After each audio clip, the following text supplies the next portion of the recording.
Assalamu alaikum. Welcome back to Anjanam Samayal. இன்னைக்கு Pommes Pomodoro Italian recipe பார்க்க போறோம். ஒரு டிஃபரண்டான Italian recipe. வாங்க வீடியோக்குள்ள போகலாம்.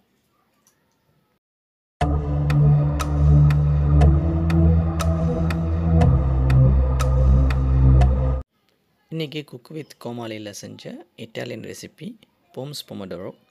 ஸோ அதை தான் நம்ம ரீக்ரியேட் பண்ண போகிறோம். அதுக்கு ஒரு பேனில் பட்டர் சேர்த்துக்கிறேன். அதுக்கப்புறமா சின்ன சின்னதாக நறுக்கி வச்சுருந்த பூண்டு, அது நல்லா வதங்கினதுக்கு அப்புறம் ஒரு அரை கப் வெங்காயத்தை சேர்த்துக்கிறேன். அதாவது அரை வெங்காயம் சின்னதாக நறுக்கி.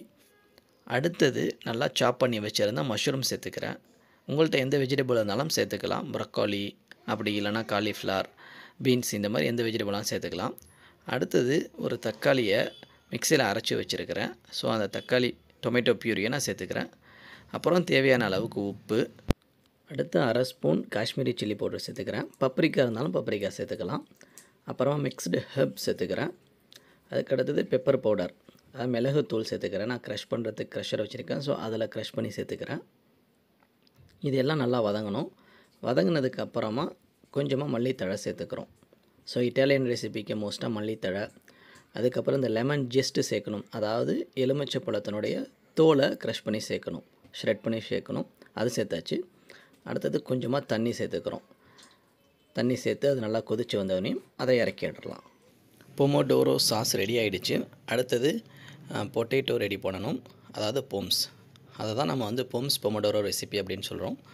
ஸோ நல்லா வேக வச்ச உருளைக்கிழங்கு எடுத்து நல்லா ஸ்மாஷ் பண்ணிக்கிறேன். ஸ்மாஷ் பண்ணதுக்கப்புறம் 2 டேபிள் ஸ்பூன் பட்டர் சேர்த்துக்கிறேன். பட்டர் சேர்த்து அதை நல்லா மிக்ஸ் பண்ணிடணும்.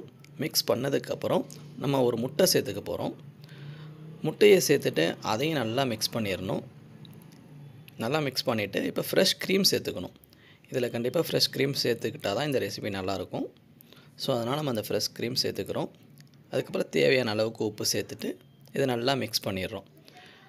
அது எந்த விதமான லம்ப்ஸும் இல்லாமல் நல்லா அடித்து விட்டு மிக்ஸ் பண்ணி வச்சுக்கணும். அதுக்கப்புறமா பேக் பண்ணுற ட்ரே எடுத்து நம்ம பொமடோரோ சாஸை ஃபஸ்ட்டு ஃபில் பண்ணிவிட்டு அதுக்கப்புறம் இந்த பொட்டேட்டோ ஃபில்லிங்கை மேலே அப்ளை பண்ணணும். ஸோ முடிஞ்ச அளவுக்கு சாஸ் மேலே வராத மாதிரி நம்ம பொட்டேட்டோ ஃபில்லிங்கை அப்ளை பண்ணணும்.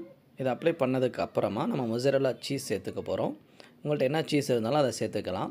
பரமெசன் அப்படி இல்லைனா மொசரெல்லா இருந்தால் சேர்த்துக்கலாம். இது எல்லாத்தையும் பண்ணி முடிச்சுட்டு அவனில் 200 டிகிரி செல்சியஸில் 20 நிமிஷம் நம்ம பேக் பண்ண போகிறோம். ஸோ 20 நிமிஷத்துக்கு அப்புறமா நம்ம பார்க்குறோம். ஸோ சூப்பராக பேக் ஆகிருக்கு. ஸோ மேலெல்லாம் பார்த்திங்கன்னா கிறிஸ்பியாக நல்லா க்ரன்ச்சியாக வந்திருக்கு. அதாவது அந்த மொசரெல்லா சீஸ்லாம் பார்த்திங்கன்னா அது பேக் ஆகி வேறு லெவலில் இருக்குது. கண்டிப்பாக அருமையாக இருக்கும். டேஸ்ட்டும் எப்படி இருக்குன்னு டேஸ்ட் பண்ணி பார்த்துடலாம். நமக்கு தேவையான ஷேப்பில் கட் பண்ணிவிட்டு அதை வேறு சேவிங் பிளேட்டில் வச்சு நம்ம டேஸ்ட் பண்ணி பார்த்துருவோம். ரொம்ப சூப்பராக இருக்குது. செமையாக பேக் ஆகி உள்ளாரெலாம் நல்லா ஃப்ளஃபியாக இருக்குது. கண்டிப்பாக நீங்களும் இந்த மாதிரி ரெசிபி ட்ரை பண்ணி பாருங்கள். இந்த வீடியோ பிடிச்சிருந்துச்சுன்னா லைக் பண்ணுங்கள், ஷேர் பண்ணுங்கள். நம்ம சேனலை மறக்காமல் சப்ஸ்கிரைப் பண்ணுங்கள். தேங்க்ஸ் ஃபார் வாட்சிங். அஸ்ஸலாமு அலைக்கும்.